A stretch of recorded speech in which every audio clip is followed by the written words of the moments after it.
Bueno, ahora después de haber leído el texto, ya, si es necesario, lo pueden leer 2 o 3 veces para que lo comprendan, ¿ya?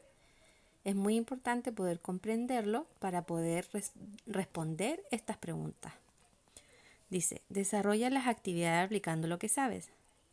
¿Cómo era el hombre que contaba historias? Escribe 2 adjetivos que lo caractericen y justifica con acciones de la historia.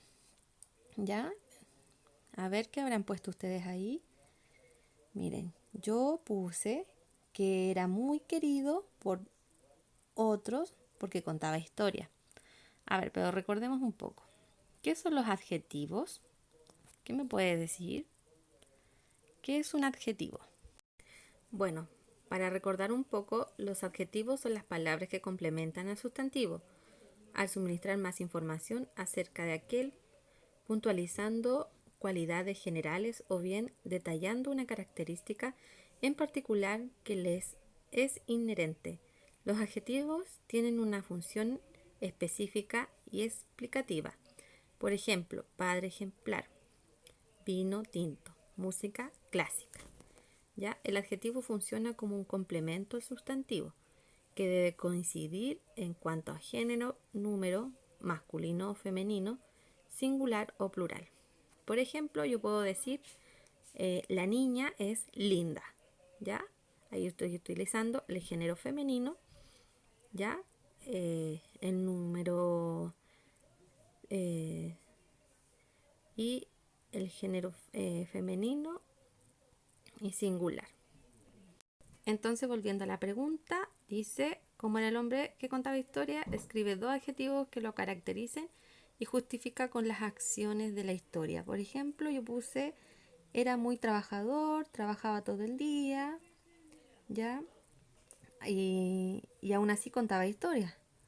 También que era muy querido por los otros, por la gente del pueblo, puede ser.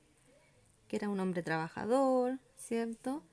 Era también un poco mentiroso porque inventaba historias, también se puede poner que era un hombre con mucha imaginación, ¿ya? Esas son algunas de las características que puedo dar de la historia, ¿cierto? Complementándolo con las acciones que aparecen en la historia que leímos. Bueno, acá dice, ¿qué hacía el hombre al principio del cuento?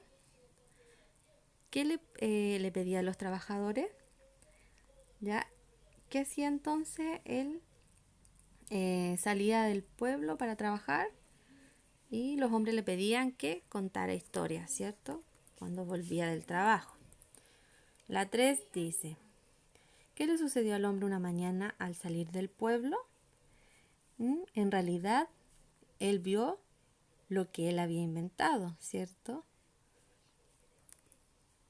Le pasó en realidad. Sus historias se volvieron reales. La número 4 dice, ¿qué pasó al final? Cuando el hombre regresó, no quiso contar más historias, ¿cierto? Se murió de miedo, tenía mucho miedo, porque él al contar la historia después se le volvió realidad. ¿Sí o no? Puede ser. Y la número 5, este cuadrito que está acá, dice, en parejas compartan sus respuestas anteriores, luego complementen la siguiente tabla con las acciones principales y lugares donde ocurre. Bueno, aquí con la ayuda de sus papitos yo creo que la hicieron, ¿cierto? Bueno, al inicio de la historia, ¿qué fue? ¿Qué acciones vieron? ¿Qué acciones pueden rescatar? Yo puse un hombre muy querido, contaba historias, ¿cierto? Es una acción. ¿Dónde ocurría esto? En el pueblo, ¿verdad? Bueno, en el desarrollo de la historia que leímos, dice, yo puse en acción, cuenta historias a los hombres de faunos y sirenas, ¿cierto? Y esto sucede también en el pueblo. Y por último, el desenlace. Yo puse, se vuelve reales sus historias, nunca más quiere contarlas. Y el lugar fue donde le sucedió eso. Yo le puse que fue en el bosque y en el mar, porque fue al bosque y al mar y ahí vio su historia, lo que le había sucedido, ¿verdad?